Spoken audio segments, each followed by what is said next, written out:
thought, if I ever got into this position, that I have to treat people differently. I value mentorship. I believe every coach needs a coach. Freedom for me is not sitting on a laptop in Bali by the pool. Freedom is the leverage that you have and go, I get to do the things that I love doing, not because I have to do. And so you get to coach because you love it, right? And it lights you up, but you don't have to do it. The business is not dependent on you having to rock up at 6 a.m. every day.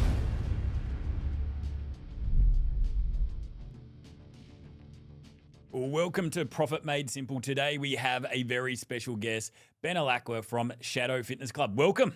Thanks, mate. Thanks for having me. Mate, I'm very excited to have you here. You've been one of our stellar clients for a number of years, and you've had quite the journey. So I'm looking forward to unpacking that.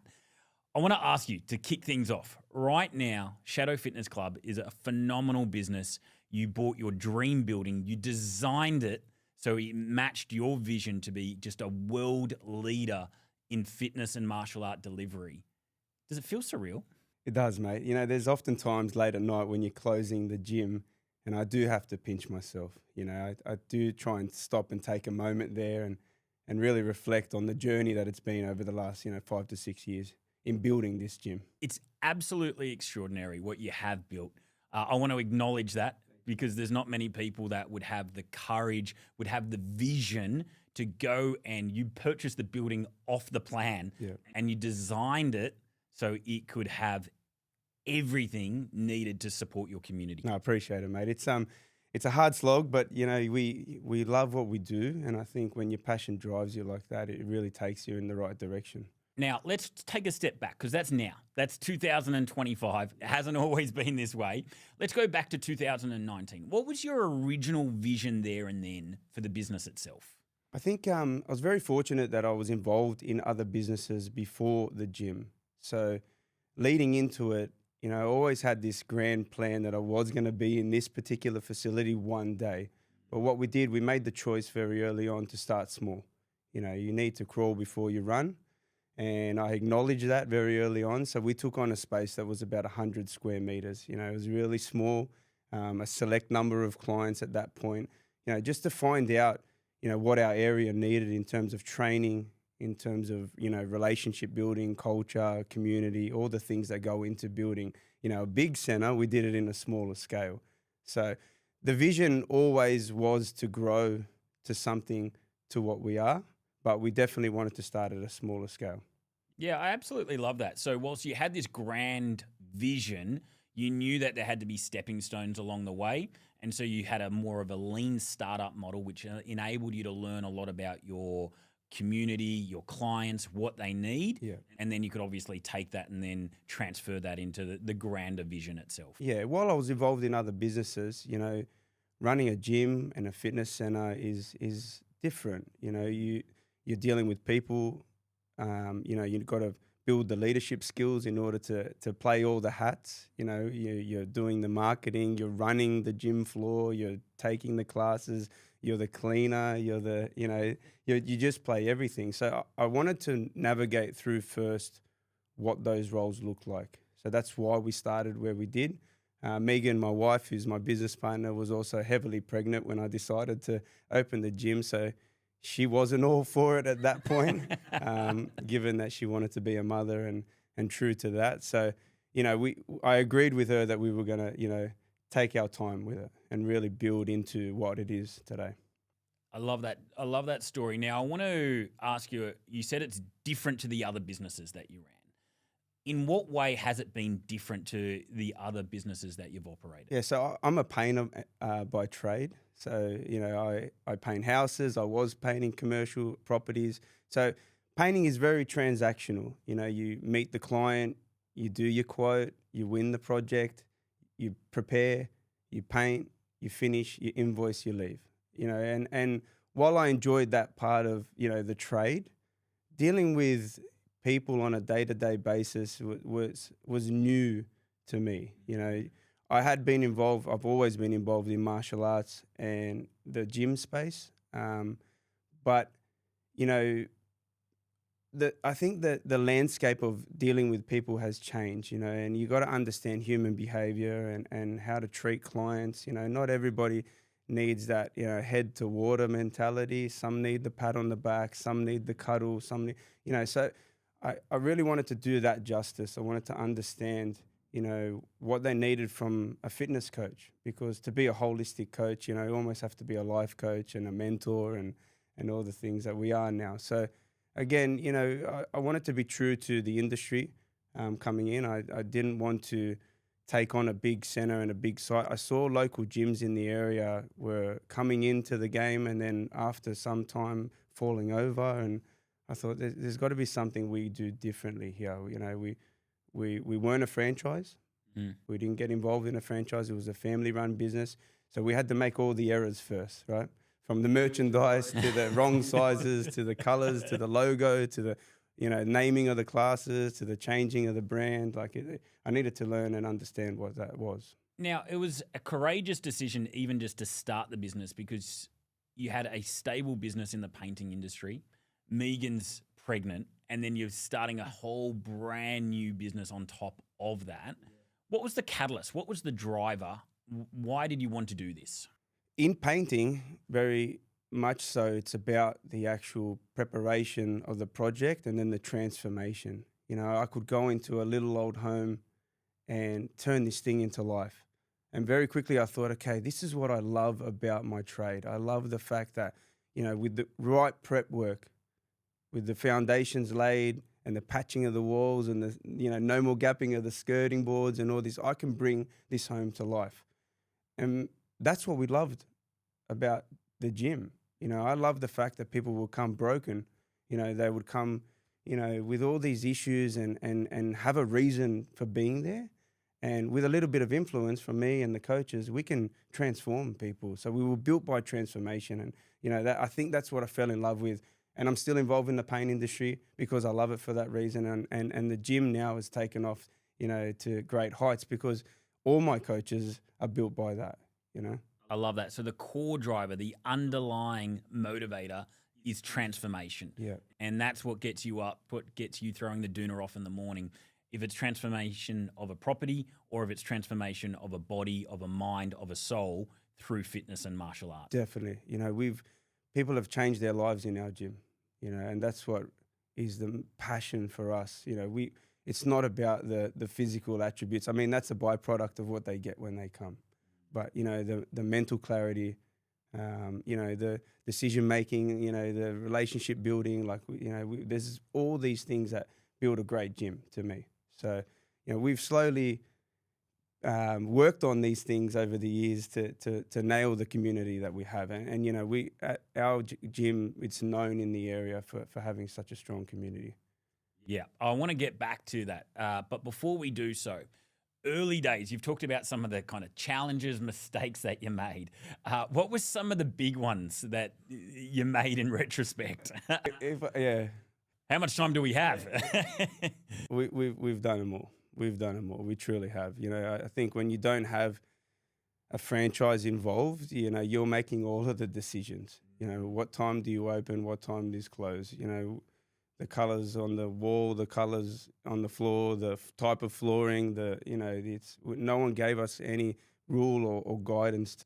It was all guesswork. Literally. So you have to fall forward with those type of things, and we had problems in every area. That's what it was. We sort of had. I don't think there was a big aha moment where we sort of changed one thing, and that was the catalyst of us growing. Yep. But we did slowly work on each individual problem, and through our mentors, and obviously we'll get to the program that I've worked with yourself on. But through the great guidance that we had from you guys, we worked slowly, and we picked off different things from operations to our CRM system to lead generation to sales to staff to culture to retention. But you can't do that all in one go. No. I once read that it takes about 8 years to build a brand. So that's always sat with me with all the businesses I've been involved in. It takes 8 years to build a brand, I love that patient mentality, because a lot of people want it tomorrow, right? Or they wanted it yesterday, where you're very realistic about it. And it's like, well, there's a lot here that we don't know, and there's a lot of opportunity for improvement. but we have to give that due time. Agree. You know, coming from a martial arts background, I think that's what martial arts has taught me over the years is patience. You know, when you're presented a new rank on your belt, you know, one, you got to level up to that level now. You got to represent the rank that you are, but you also got to respect it. You know, you've got a journey to get to black belt in most, you know, arts. So I feel like business is the same for me. I'm working towards that black belt, and I'm a forever student. But I understand patience, and I understand you can't fix everything straight away. So little bites, little bites. I love that metaphor because you are a black belt, and that's taken you a long time to achieve that and accomplish that. And now you're achieving your black belt in entrepreneurship. One of the things that you did do is you reached out to Fitness Profit. You sought a mentor. What was the catalyst for that? I value mentorship. You know, I believe every coach needs a coach. You know, and I think there was a level we got to on our own by, you know, navigating through that and our own leadership skills and the attributes that we had. But we sort of hit a point where we hit, and most gym and fitness owners, I reckon, can relate to this. We hit like a active number plateau where we just couldn't shift. You know, we tried a few different things. We were trying campaigns, but we just could not get over that hurdle. So we were already a part of another program, actually.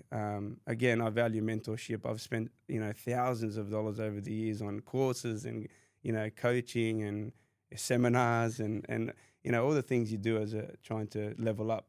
But we're on another program that sort of got us to that level, but we needed something high level. And I'd heard about the program. I heard really great things.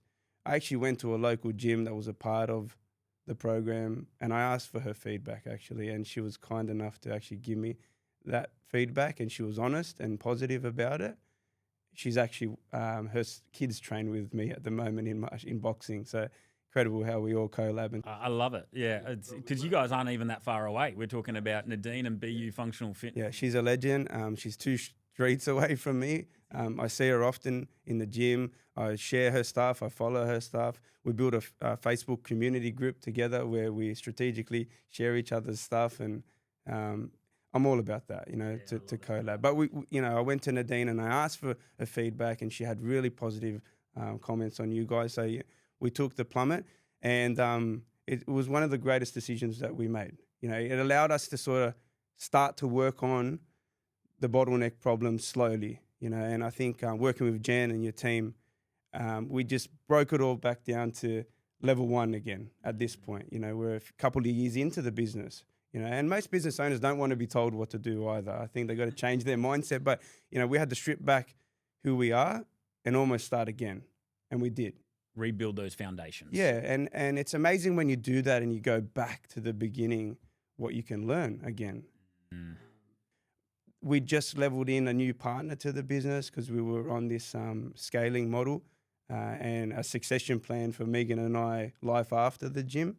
So we went back to ground zero again, new partner in, let's work with Jen and the team and see where it can take us. So it was one of the best experiences, you know, we could have done at that point of the business. Plus, we were about to either buy another gym, which we were just having a laugh about that in the green room at the time. You had so many different paths that you were considering. Yeah, I was buying the local CrossFit gym up the road to try and I just wanted to give our members the best at that point. You know, we were in 2 locations, one with the martial arts and the small setup at this point. That was hard to navigate. We wanted to bring in a new style of training. I could see strength training, you know, is the next sort of 5 to 10 years progression. We're doing boxing inspired fitness at this point. My guys wanted to lift a bit heavier and learn and understand the technique around movement patterns of lifting. So I was looking to buy the local CrossFit gym. I was going to do a merger with these guys. I was playing with all these things, and you know, you guys were very grateful and stepped forward and helped me navigate through that.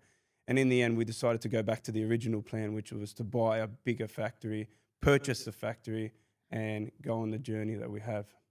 Yeah, thank you for sharing. It's been quite a journey at that. And you had a lot of things going on, but I think one of the key attributes that I can really uncover within all of that is that you're very open to mentorship. You're very growth-minded. You're very open to feedback and knowing that there's a better way of doing things. And I'm going to seek out people that know that better way, that have experience in that better way. Yeah, definitely. I also want to sit in the room with people that have been on the journey before. I think we can all learn from that experience. I said off camera that, in the early stages of jumping on the program, I was flat out trying to learn all the abbreviations that you were saying. We had all this, all of the industry jargon, because we had bumbled our way through hard work and work ethic at this point. But what we needed to build was proper structure, SOPs, operations, staff meetings, L10 meetings, all the things we're learning. And we were sitting there like, wow, we're completely out of our depth, rethinking, wow, should we even go on this journey? Just recently went back into the room with all our other guys that are on the program, and we're the one helping them now. I'm helping these startup businesses, guys that are in the personal training space, doing one-on-one, that want to level up. We're the people in the room trying to help. So, that's a real win for us that we've come on this journey and now we can give back too. Yeah, and you're seeing that growth that has taken place. Yeah. And it's been through a lot of dedication. It's been through a lot of hard work. It's been through a lot of just vulnerability, just knowing that, hey, look, we don't know everything. And I love what you said, because a lot of business owners are similar to this, is that they will bumble their way. They'll do it because they care. They'll do it because they're passionate. They've got hard work, ethic. But there's a more strategic and there's a better way of doing things. And that's what you're uncovering now. So let's talk about that. You've obviously made a lot of shifts in the last 5 years. I know we've been working for you for many of those 5 years as well. What are some of the big changes that have taken place in terms of members or revenue or team? There's the obvious building, which is huge. But in addition to that, how else have you seen that progress? I think the beautiful thing working with the program is we sat down and worked out exactly what the goal was, because without having that big why, we were just doing the day to day. Yes. Yeah, very important to have that North Star. What are we working towards? What's everybody in the boat rowing towards? Agree. So we working that goal out allowed us to then go, okay, this is a 3-year plan. In that 3-year time, what do we need to do in terms of revenue? What should the active numbers be? And we started to break down exactly what it looks like. And that was a big, scary moment for us, because it's like, wow, our goal's huge. We want to be all the way up here. We want to give all this to our members and be able to deliver, these coaches and do these programs, but we couldn't afford to do that. I wanted to give them an A-class facility and where everything lit up and the bathrooms are 5-star, but we just didn't have the funds to do so. So while the dream was big, it didn't align back to exactly the position that we were in. So that's where we work with a program with you guys, where we're like, okay, this is the goal. We're not moving the goal. No, we're not bringing the goalpost sooner. We're just going to get better. No, let's be realistic on the time. Yep. But what do we need to do? So, obviously driving revenue through the club needed to happen. We needed to work out the pillars exactly to have, okay, we've got this amount of members. We don't need to have double the amount of members. We just have to have these different revenue streams within the business. So we worked on building revenue, cutting costs where possible. How have you built those revenue streams? What have you added to the business now so we're increasing the yield of the member? Yep, so we used to run a group fitness model. Now we run like a small group model. We've put a recovery center into the gym, so there's additional memberships for the recovery. We finally got our merchandising right. That's taken us 5 years, but understanding sizing and ordering and pre-ordering and a better model for our merch. We've put additional box bar in, which is our coffee shop area. So, just pre-packed meals. Again, I collabed with somebody from the program, which in Platinum Meals, and we've Mr. Cassis, mate is a legend, and we've built a great relationship. I did that off the back of working with you guys. So we built this revenue stream of 7 different pillars within the gym. And some we were doing okay, but not so well. So we had to work out a new way and then add these additional. So you don't need 500 members. I think that's such a great point that you make, because a lot of the time people look at growing a business and they look at it one-dimensionally. It's like, well, I want to double my business, so I need to go from 250 to 500 members. And what you guys have done is like, no, we're going to create the ecosystem. Right now, these guys need to eat. They need to drink coffee. They need to wear merchandise. They need to do recovery. They might want more support and intimacy of a smaller group instead of a larger group.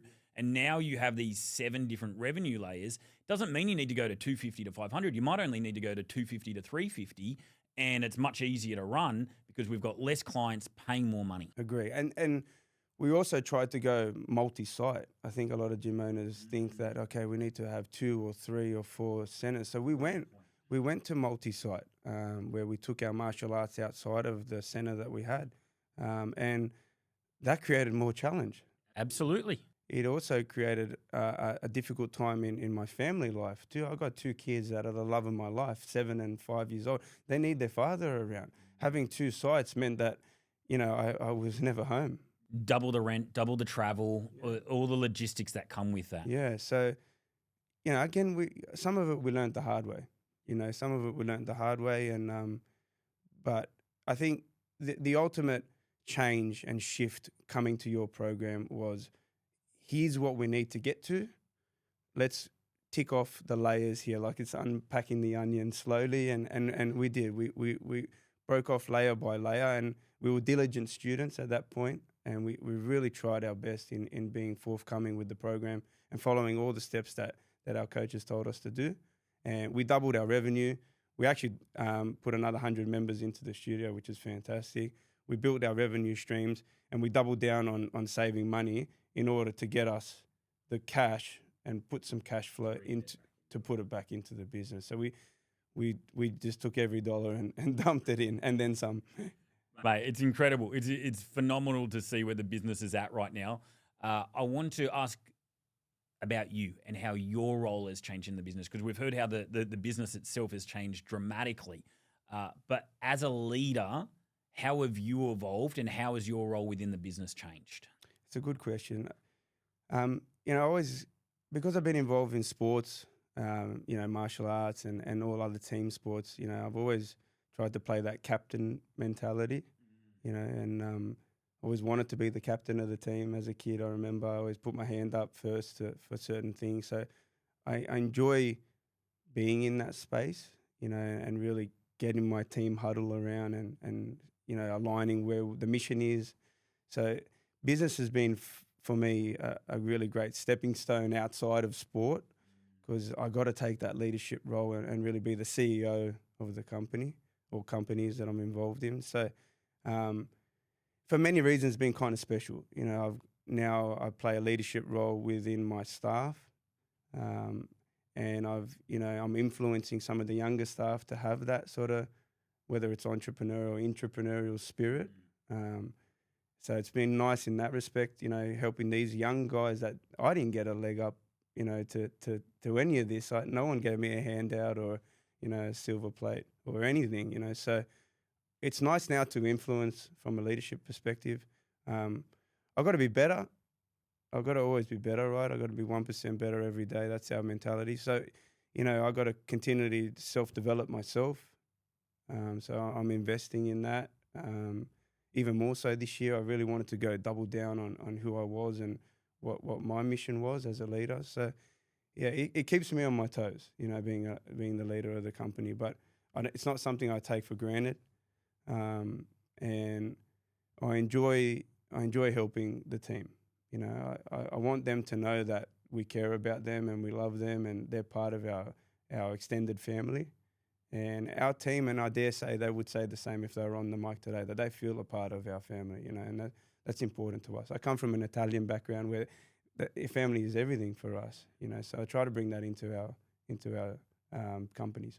I just want to highlight a couple of things there for our listeners in particular. There's really several key leadership principles that you just shared, and it's no doubt why you've been successful as a leader. Number one, you said we got to get better every day. So you're not static as a leader. You're looking at, how can I step up? How can I grow? How can I be a better communicator? How can I be better at caring for my people? All of these different areas. So that's number one. Number two, I love what you said in the parallel to the Italian family. You treat them with the respect and the kindness and the generosity and the love that you would a family member. And it's so important as a leader. In fact, it's one of the number one reasons why people want to do their best work within an organization for a long period of time. So thank you for sharing. Well, coming up in the trade, being a painter, I worked for some pretty shitty bosses. So you saw what not to do. Yeah, and I always thought, if I ever got into this position, that I have to treat people differently.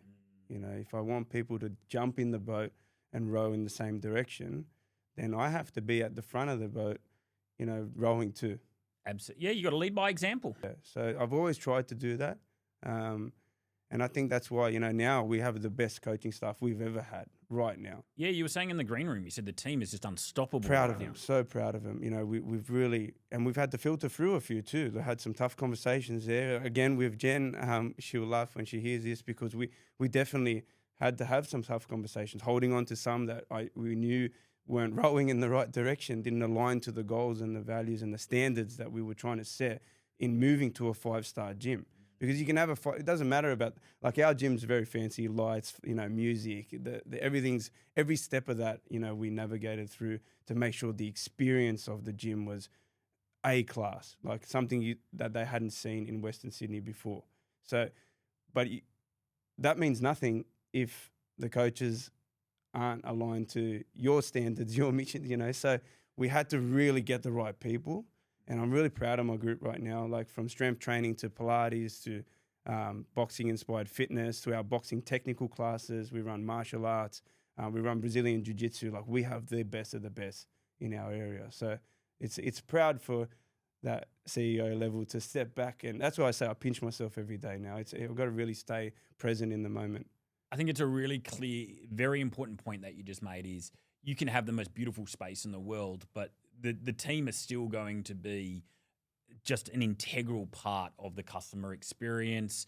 And you raise your standards. You didn't just raise the standards on where we're training from.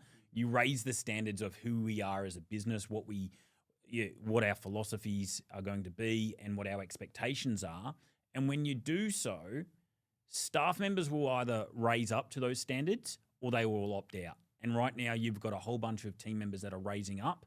The other thing that I've observed is, as a leader, one of the great principles is that you have the capacity and the ability to create other leaders. And that's what you've done in your business. Because now you can go away and it's not key person dependent. It's not on Ben. It's not even on Megan. Now you've got other leaders in the business that are taking the responsibility. You've empowered them to do. Agree. And talking challenges, I reckon that was one of the biggest challenge is the shift in identity from, I was running every class in the beginning, morning and night, 6-7 days a week, ridiculous hours. I was doing the marketing, doing all these things, but the clients were getting, and they pay to spend time with me, right? And not from an egotistical way. I was their coach, and build a relationship, and then to slowly shift yourself out of certain roles, bringing in other coaches, and that was probably the hardest thing we had to do. And talking to people within our group, they're having similar situations where it's time for them to step away from doing what they're doing, but they care so much about their clients and they're worried. And look, we may have lost a few clients in that time when I sort of removed myself from parts of the business.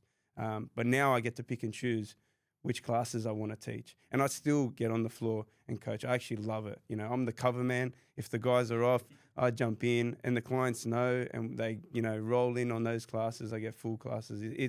I still enjoy that part of it. I don't want to remove myself from that completely, but I have the choice now in choosing what part of the business I need to help and fix and navigate through every day. And I think that's a nice place to be in when you're in business, right? I think that's true freedom, right? Freedom for me is not sitting on a laptop in Bali by the pool drinking cocktails. Freedom is the ability to choose. Freedom is the leverage that you have and go, I get to do the things that I love doing, not because I have to do.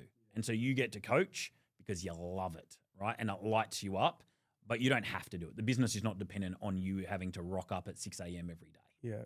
I think sometimes as business owners, we buy ourselves a job, a glorified job that, 100%. Yeah. And then that's where that identity shift has to come into it, where you really got to, work on the business, not in the business. But takes time. It takes time. Absolutely. And sometimes business it's not for everyone too. We maybe make it sound easier than it is. It's hard, man. It's really hard. It swallows you up all the time. You learn a lot about yourself. It's the ultimate professional development program. And it's a series of ebbs and flows. And it builds character, it builds resilience, it builds skills.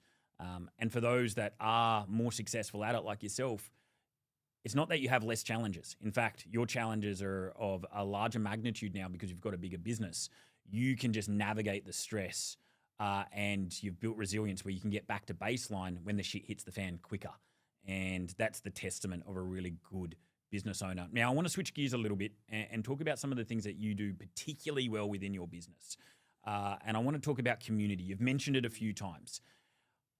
I look at you and I go, this man knows how to not only build community, but he knows how to make his business part of the local community itself, part of the fabric. Give some tips to our listeners and those people watching. Why has that been important to the success of the business and how have you done so?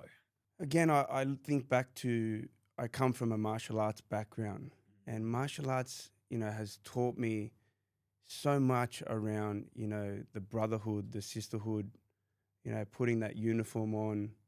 When you do put that uniform on, we're all the same. We can have professors in the room and policemen to ex-criminals to, it's a mix of people training on the mat in martial arts. But when you put that uniform on, you're all like one. And as I was in the fitness industry, so I was doing both. I was teaching in martial arts and I was managing a small boutique gym area for another company. There was a gap. There was a gap in the gym. People not sort of, high-fiving, fist pumping or bowing. And, it was different to our martial arts world. And I thought, how can I cross the two over? How can I bring what I feel here into an environment that is a gym space that, people are only there for 45 minutes and want to leave because they're time poor and things like that. So, what I've always tried to do is bring that sisterhood, brotherhood into the gym world. So, through connecting people together that probably never would have spoken together, putting them in pods of teams like you and you are going to go together, because I can see that, they're great individuals, but together they can make a powerhouse. We've built friendships.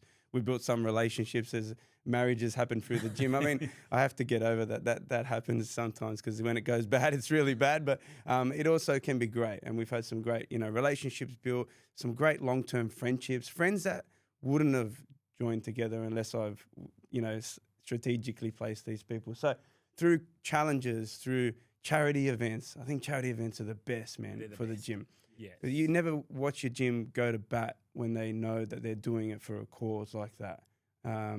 So challenges, community events, even just getting the team to go out for drinks. We run a beers and banter event that always is a hit. Our Christmas parties I've talked about for years because we just put on a spectacle. We really invest a lot of money into these events because they're just as important as it is in the gym. We outlay on our community coming together and make it a memorable event for them where, they get to meet each other and get to grow together. I'm big on collab. I'm also big on connection. We have a business networking group that we've started in our area. I know the importance of connecting, individuals together. Can I ask you on this? Because you shared an example earlier in the conversation about Nadine at BU Functional Fitness. Now, most people would see that as competition, right? But you're huge on collaboration. So how do you see it as a collaborative opportunity, one that's going to provide benefit to both parties, as opposed to how most people see it, which would be competition and we're not going to share any secrets or do any work with them because they're down the street? I think it's a shame, really. I do as well. Because I get that in the martial arts world. A lot of people have a closed door mentality. In the boxing, it's even worse in that industry where nobody works together and they don't like to share their knowledge. And then in the gym as well, like people not sort of working together. Nadine and I have run a charity event separately, but sort of collabed that, and it was an absolute hit. She's literally 2 streets up the road, like I said. So her kids train with me now. I recommend clients to go over to Nadine because she has a select clientele that she likes to work with, and she's very professional in her approach. So I have no issue. I think it goes back to mindset. Tell me what you mean by that. You have to have sort of an abundance mindset where there's enough for all of us going around. We're not fighting for position. There's probably too many gyms in our area at the moment. I can see that there's an issue there, but there's enough for us to sort of go around if we do it ethically and morally. I'm not in the position to take any clients off Nadine or any of the gyms in our area for that matter. If a client's better suited with us because of the style of training, then it makes sense. I've recommended clients over to Nadine because I know she can take proper care of this particular client that maybe we weren't suited to take. So I think everything's in mindset. I think over the years, I believe that we grow together. I believe that, you don't do this on your own. You should be, all the gyms in the area should be speaking and talking and making sure that we're evolving to give our clients the best experience we can possibly give. People come in it for different reasons. I think, if it's monetary, then you've failed already. 100%, because we're there to make an impact. The money is the secondary byproduct of the core reason. We came in this to make a huge impact. We came in it to change people's lives. We came in it to change the way they speak within their households in terms of nutrition and training. We want people to feel comfortable in the gym from a young age. Most of our kids that come into they want a gym membership at 16, but they haven't been exposed to how to lift properly. So we build an athlete development program now that gets, kids from 11 to that 15-year-old level, teaching them how to, properly lift and how to rack up and how to put their equipment away. Because these kids come in at 16 years old, get the gym membership. They're on the floor, but not a lot of them know what to do or how to do it. So we build a program for that to teach kids to be safe in the gym and to feel comfortable. Gym etiquette, they're expected to know when they come to look after the place. I want to teach them young. Yeah. So, again, I take everything from what I've learned in martial arts. When you come to martial arts, when you bow into the center, you bow onto the mat, you clean the floor, you mop the floors down at the end of the last session. That happens every day in martial arts. So why can't the gym do the same? So that's what we're trying to make an impact and influence in our kids, and then also change the conversations at home with the family. Now I've got mum training while little Johnny's upstairs. He's doing boxing. Mum's downstairs on the treadmill. It's a full family approach for us. Yeah, it's beautiful. It's there's a lot there to be taken from everyone listening.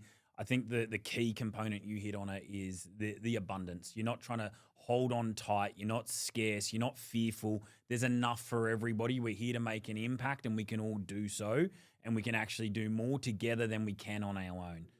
I agree. Let's switch gears. I want to talk about the future because we've talked a lot about how we've got to this point, a lot of the lessons along the way. What does the future hold for Ben and Shadow Fitness Club? Maybe I'll be on the Bahamas somewhere drinking. No, it's we at this point where we're at now, we need to sit back down and go over our goals again. I'll be honest. We need to sit down, realign where we're headed, and what the bigger vision is for the gym.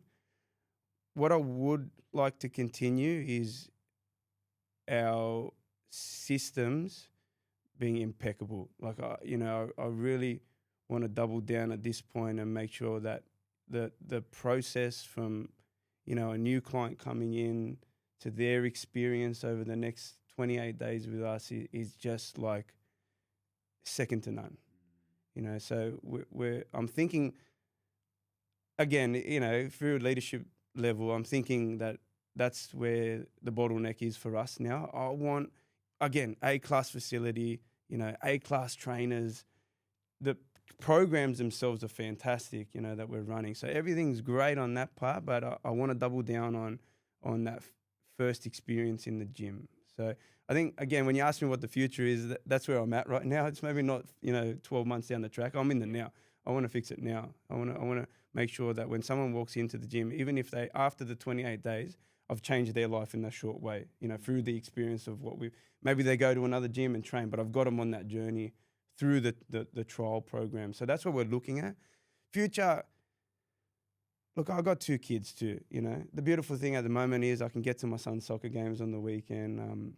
I can pick and choose, I guess, how much I'm in or out. So I want to continue that.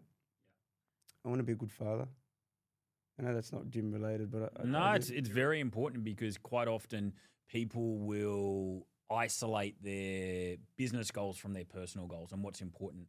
And they have to be intertwined. They have to be aligned. So how can what I want for the business match what I want as a father, as a partner? And I've had to look at that because quite often I'll have these big, ambitious business goals, but there's an opportunity cost to those as well. So how can I accomplish the business goals, but making sure that I keep what's most important to me? And that is never missing a dance concert. Yeah, agree. Totally. I don't want to miss those. I'd spent so much time building this business, which took a toll slightly on the family life. My wife's my business partner too. So you can imagine the conversations just happen all the time.